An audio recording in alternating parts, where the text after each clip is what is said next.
तो नमस्कार दोस्तों, परम एजुकेशन के यूट्यूब चैनल पे आप सभी दोस्तों का स्वागत करते हैं। आज की जो क्लास होने वाली है बहुत ही इंपॉर्टेंट होने वाली है, क्योंकि आज की क्लास में हम बात करेंगे उन लोगों के लिए जिनका बार बार सी टेट देने के बावजूद भी यहाँ पे गणित में आपका अच्छा खासा स्कोर नहीं हो पा रहा है। तो उनके लिए आज की क्लास जो है बहुत ही इंपॉर्टेंट होने वाली है, और साथ में उन लोगों के लिए भी यहाँ पे इंपॉर्टेंट होने वाली है जो लोग पहली बार सी टेट का देने जा रहे हैं एग्जाम। क्योंकि आज की क्लास में हम बताएंगे कि जो गणित के 15 नंबर के पेडागोजी होते हैं उसे देखते ही देखते आप लोग क्या करेंगे, ट्रिक के माध्यम से किस प्रकार से सॉल्व करने का तरीका देख लेंगे और सभी लोग एग्जाम में बहुत ही अच्छा खासा स्कोर ला सकते हैं। तो शुरू करते हैं आज के पहले प्रश्न से। पहला प्रश्न यहाँ पे शुरू करने से पहले बता दें कि जो लोग नए हैं, अभी तक हमारे चैनल को सब्सक्राइब नहीं किया तो सब्सक्राइब करके शेयर कर दीजिएगा अपने अपने ग्रुपों में, ताकि अधिक से अधिक लोग हमारे चैनल से जुड़ सकें। और पीडीएफ प्राप्त करने के लिए आप हमारे परमा एजुकेशन टेलीग्राम चैनल को ज्वाइन कर लीजिएगा। क्लास के बाद आप लोगों को पीडीएफ मिल जाएंगी। तो आज की क्लास में बहुत इंपॉर्टेंट होने वाली है, लास्ट तक देखिएगा और अपना स्कोर बताइएगा कि आप लोगों ने ट्रिक के माध्यम से कितने प्रश्न को सॉल्व किया। तो पहला हमारा प्रश्न ये करा है कि गणित शिक्षण का मुख्य उद्देश्य क्या होता है। देखिए, कह रहा है कि गणित शिक्षण का मुख्य उद्देश्य क्या है, यानी जो गणित है उसको सिखाने का उद्देश्य क्या है बालकों में। तो पहला हमारे यहाँ पे कह रहा है कि यहाँ पे जटिल गणनाएं सिखाना। जटिल का मतलब कह रहा है कि सबसे कठिन जो प्रश्न है उसी को ही सिखाना, नहीं सभी को एक साथ लेके प्रश्नों को सिखाना चाहिए। यह ऑप्शन पर गलत है। दूसरा कह रहा है रटना क्षमता को बढ़ावा देना। देखिए, रटने की क्षमता जो है, प्रवृत्ति को बढ़ावा देना एक निगेटिव वर्ड है, इसे याद रखिएगा।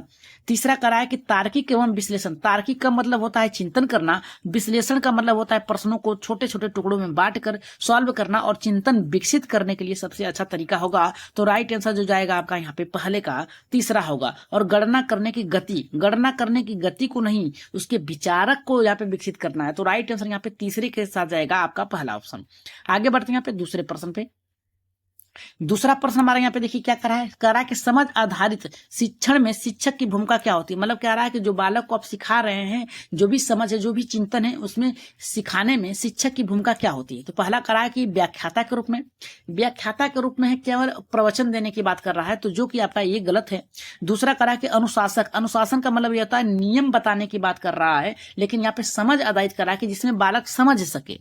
यहाँ पे तीसरा करा कि सहायक एवं मार्गदर्शक के रूप में होता है, एकदम सही है। राइट आंसर आपका जाएगा यहाँ पे तीसरे के साथ जाएगा। देखिए, यहाँ पे समझ की बात किया है तो सहायता होगा, शिक्षण की बात किया है तो मार्गदर्शक होगा, और शिक्षक की भूमिका होगी तो दोनों ही होगा। अगर मान लीजिए कोई यहाँ पे छात्र है जो 2+2 यहाँ पे 2+2 करने के बाद 5 लिख रहा है, तो शिक्षक का कर्तव्य होता है कि जो 2 है उसे इस प्रकार से सिखाया जाए कि बालक उसे सीख कर अच्छे से उसका उत्तर दे सके। तो मार्गदर्शक हो गया, सहायक भी हो गया।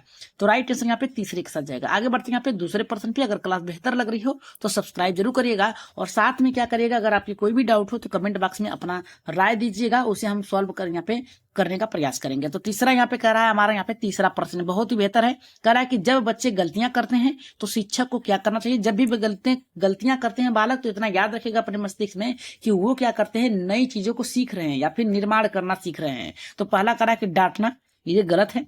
शिक्षक को डांटना नहीं चाहिए, उसे क्या करना चाहिए, परामर्श देना चाहिए, मार्गदर्शक के रूप में होना चाहिए।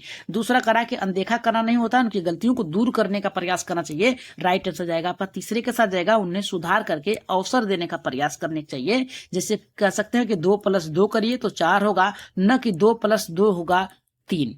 ये होगा आपका उत्तर। तो राइट आंसर यहाँ पे जाएगा आपका तीसरे के साथ जाएगा। आगे बढ़ते हैं यहाँ पे चौथे प्रश्न पे। चौथे प्रश्न में बढ़ते हैं। चौथा प्रश्न हमारा ये कह रहा है कि निम्नलिखित में से कौन सा शिक्षण विधि खेल पर आधारित है। पहला करा व्याख्यान। देखिए, खेल की बात कर रहा है, इतना याद रखिएगा।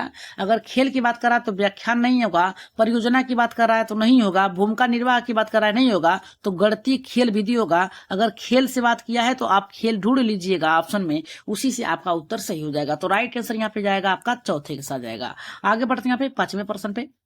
पांचवा प्रश्न देखिए क्या कह रहा है। पांचवा प्रश्न बहुत ही बेहतर है, याद रखिएगा। ये हमारा कह रहा है कि संख्या की समझ की बात कर रहा है कि उस बालक को 1 2 3 4 5 6 यानी 9 तक यानी संख्याओं का पूर्ण ज्ञान हो। विकसित करने के लिए उपयुक्त विधि गतिविधि क्या है, ये ज्ञान होने के लिए उपयुक्त विधि क्या है। पहला कह रहा है कि तालिका याद करना। देखिए, याद करना, संख्या रेखा का प्रयोग करना। दूसरा कह रहा है कि जोड़ की तकनीकी रटवाना, और यह कह रहा विभाजन का सूत्र याद करना। सूत्र याद करने की बात कर रहा है, तो इतना याद रखिएगा कि सूत्र याद करना जो होगा आपका कक्षा 6 से लेके 8 तक का होगा। अभी ये प्रश्न आप सॉल्व कर रहे हैं 1 से लेके 5 तक के बालकों का। तो यहाँ पे याद करना, रटवाना और सूत्र की बात कर रहा है, तो राइट आंसर यहाँ पे जाएगा आपका दूसरे के साथ जाएगा, संख्या रेखा का प्रयोग करना। राइट आंसर जाएगा आपका दूसरे के साथ जाएगा। आगे बढ़ते हैं छठे प्रश्न पे।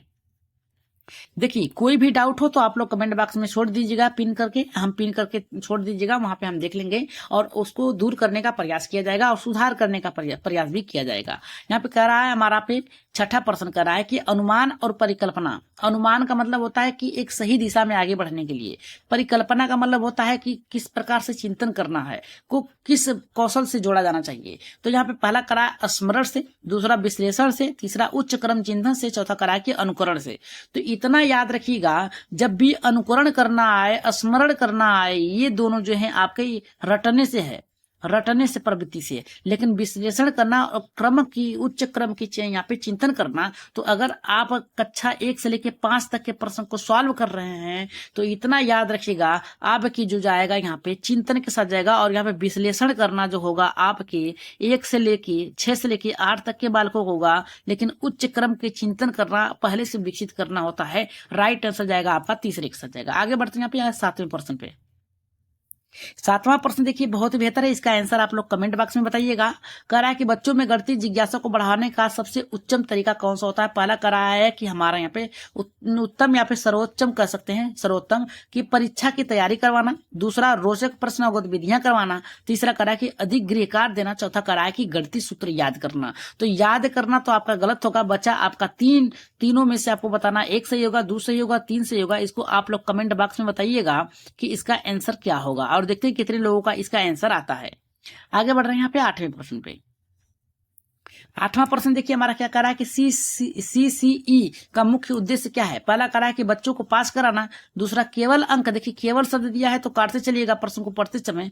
और यहाँ पे तीसरा कह रहा है कि निरंतर और समग्र मूल्यांकन कराना, एकदम सही होगा, राइट आंसर जाएगा आपका तीसरे के साथ जाएगा। जितने भी लोगों का तीसरा एकदम। वार्षिक परीक्षा लेना, वार्षिक नहीं होता है यहाँ पे, समय समय पे ही, यानी आप एक सब्जेक्ट खत्म किए तुरंत ही क्या करना है, उसका एग्जाम ले लेना है या फिर उससे प्रश्न संबंधित पूछ सकते हैं बालकों का। तो राइट आंसर यहाँ पे तीसरे के साथ जाएगा। आगे बढ़ रहे हैं यहाँ पे 9वें प्रश्न पे। 9वां का देखिए बहुत ही महत्वपूर्ण है। ये हमारा कह रहा है कि गणित शिक्षण में ICT का प्रयोग कैसे सहायक है। तो पहला हमारा कह रहा है कि बच्चों में को मोबाइल चलाना सिखाना, दूसरा कक्षा में अनुशासन बनाना, तीसरा कह रहा है कि कठिन अवधारणा को रोचक बनाना, चौथा कह रहा है समय काटना। तो समय काटना एक नेगेटिव वर्ड है, याद रखिएगा। बच्चों को मोबाइल चलाने सिखाने के देने के लिए बात कर रहा है, जो कि आपका गलत है। कक्षा में अनुशासन बनाए रखने के लिए होना चाहिए। कठिन अवधारणाओं को रोचक, देखिए सबसे बेहतर तरीका आपका ये है कि जितने भी कठिन प्रश्न है उसको रोचक बनाया जाए, ताकि बालक उसमें क्या करे, रुचि ले, ठीक है, चिंतन करे। तो राइट आंसर यहाँ पे जाएगा तीसरे के साथ जाएगा। आगे बढ़ रहे हैं यहाँ पे 10वें प्रश्न पे। 10वां देख लेते हैं क्या होता है, कितने लोगों का इसका आंसर सही होता है। यहाँ पे कह रहा है कि शिक्षार्थी केंद्रित शिक्षण का अर्थ क्या है। तो यह कह रहा है कि बालकों से संबंधित जो शिक्षक केंद्र है उसका अर्थ क्या है। पहला कह रहा है शिक्षक बोले और बच्चे सुने, दूसरा कह रहा है कि शिक्षक पाठ पढ़ाए, तीसरा कह रहा है कि बच्चे गतिविधियों में भाग ले, चौथा कह रहा है कि केवल पाठ्यपुस्तक आधारित हो, केवल नहीं समग्र पाठ्यपुस्तक आधारित होनी चाहिए, बालकों से भी होनी चाहिए, बच्चे गतिविधियों में भाग लें। यही राइट आंसर होगा आपका, गतिविधियों में भाग लेकर अच्छे तरीके से सीख सकें। शिक्षक बोले छात्र सुने, ये तो आपका मूर्त में आ जाएगा, ये तो आपका राजतंत्रात्मक शिक्षण प्रणाली में आ जाएगा। शिक्षक पाठ पढ़ाए, ये गलत है, सभी लोग मिलकर पढ़ें। तो राइट आंसर यहाँ पे तीसरे के साथ जाएगा। आगे बढ़ रहे हैं यहाँ पे 11वें प्रश्न पे। 11 का देखिए क्या करा कि गणितीय भाषा को सिखाने का सर्वोत्तम तरीका क्या है। पहला करा कठिन शब्दों का प्रयोग करना, कठिन शब्दों के प्रयोग करने की बात कर रहा है, सभी जो प्रश्न है उसको प्रयोग करने की, रोजमर्रा की भाषा से जोड़ना, यानी जो भी उनके दैनिक जीवन में घटित है उसके साथ जोड़ के पढ़ाना। अगर बालक गया सब्जी लेने, ठीक है, सब्जी लेने गया है तो बालक से पूछेंगे कि सब्जी लेकर कल आए हैं तो कितने रुपए का लिया, बताएगा कि जो आपका आलू है वो 12 रुपये का है, जो प्याज है वो आपका 10 रुपये का लिया। फिर कहेंगे कि 2 रुपये की मरचा लिया तो कहेंगे सब जोड़ के बताओ कितना हुआ, तो 12 10 22 10 24 2 24, यहाँ पे 24 होगा। तो इस तरीके से उसे हम रोजमर्रा के जीवन से जोड़कर उसके साथ यहाँ पे गणितीकरण कर सकते हैं। तो राइट आंसर यहाँ पे दूसरे के साथ जाएगा। आगे बढ़ रहे हैं यहाँ पे 12वें प्रश्न पे। अगर क्लास बेहतर लग रही है तो एक बार सब्सक्राइब जरूर करिएगा। ये करा के अवधारणात्मक शिक्षण यहाँ पे समझ के लिए शिक्षक को चाहिए क्या करना चाहिए। पहला करा कि अधिक गृह कार्य दें, दूसरा करा कि बच्चों से उत्तर रटवाना आपका गलत होगा। अधिक गृह कार्य देने की बात कर रहा है, ये भी गलत है। गतिविधि आधारित शिक्षण अपनाना चाहिए जिससे बालक उसमें रुचि ले। तो राइट आंसर यहाँ पे गतिविधि आधारित होनी चाहिए, जैसे आपके खेल खेल में सिखाना। तो राइट आंसर यहाँ पे जाएगा तीसरे के साथ जाएगा। आगे बढ़ रहे हैं यहाँ पे 13वें प्रश्न पे। 14वां प्रश्न नहीं होगा, 13वां प्रश्न है। 13वें का भी उत्तर आप लोग दीजिएगा क्लास में, यहाँ पे कमेंट बॉक्स में बताइएगा कि आप लोगों के 3 प्रश्न पूछे जाते हैं, तो ये दूसरा प्रश्न है, एक और पूछा जाएगा। यहाँ पे कह रहा है 3rd क्लास यानी तीसरी कक्षा का बालक है, वो बच्चे समूह में जोड़ सीखते हैं, किस सिद्धांत को दर्शाता है? पहला करा व्यवहारवाद को, रचनावाद को, अनुकरण का, पर्यावरणवाद को। तो राइट आंसर यहाँ पे किसके साथ जाएगा? अगर 13 की बात किया जाए तो व्यवहारवाद को नहीं, ये उनका व्यवहार नहीं है। यहाँ पे रचनावाद की बात कर रहे हैं, वो रचना कर रहे हैं, सीख रहे हैं। अगर एक को नहीं आ रहा है दूसरे को आ रहा है तो दूसरे वाले का देख कर पहला वाला सीखेगा। अनुकरण करना तो दोहराना होगा, पीछे पीछे चलना। यहाँ पे पर्यावरण तो आपका ईवीएस से संबंधित हो जाएगा। राइट आंसर यहाँ पे ऑप्शन नंबर दूसरा सही होगा। आगे बढ़ रहे हैं यहाँ पे 14वें प्रश्न पे। 14वां का देखिए क्या करा है, ये करा कि गणितीय कौशल में सुधार के लिए सबसे अच्छा उपाय क्या है? पहला करा कि अधिक अभ्यास। देखिए अधिक अभ्यास देने की बात कर रहा है, इसको हम सर्वोत्तम पे रखेंगे। अभ्यास जितना करेगा बालक उतना सीखेगा। लेकिन दूसरा करा है गणित की कहानियां। गणित की कहानियां नहीं होती है, ठीक है, खेल होता है, उसके माध्यम से सिखाया जाता है। डर दिखाना ये तो गलत है। सजा देना निगेटिव वर्ड है। राइट आंसर जाएगा आपका किसके साथ जाएगा? पहले के साथ जाएगा। जितने भी लोगों का ऑप्शन नंबर ए आया है एकदम करेक्ट होगा। आगे बढ़ रहे हैं 15वें प्रश्न पे। 15 का देख लेते हैं क्या कह रहा है। 15 का हमारा कह रहा है कि त्रिभुज की विशेषताएं पढ़ाने, यहाँ पे विषय पढ़ाने के लिए उपयोगी तरीका कौन सा होगा? सिर्फ यहाँ पे पहला कह रहा है सिर्फ परिभाषा बताना। परिभाषा सिर्फ देने से क्या बालक सीख सकता है? नहीं सीखेगा। बोर्ड पर चित्र बनाने से बालक सीख सकता है? नहीं। यहाँ पे जो होगा मॉडल एवं छूने योग्य सामग्री का प्रयोग करना। तो राइट आंसर यहाँ पे जो जाएगा आपका किसके साथ जाएगा? तीसरे के। ऑप्शन नंबर यहाँ पे तीसरा सही होगा।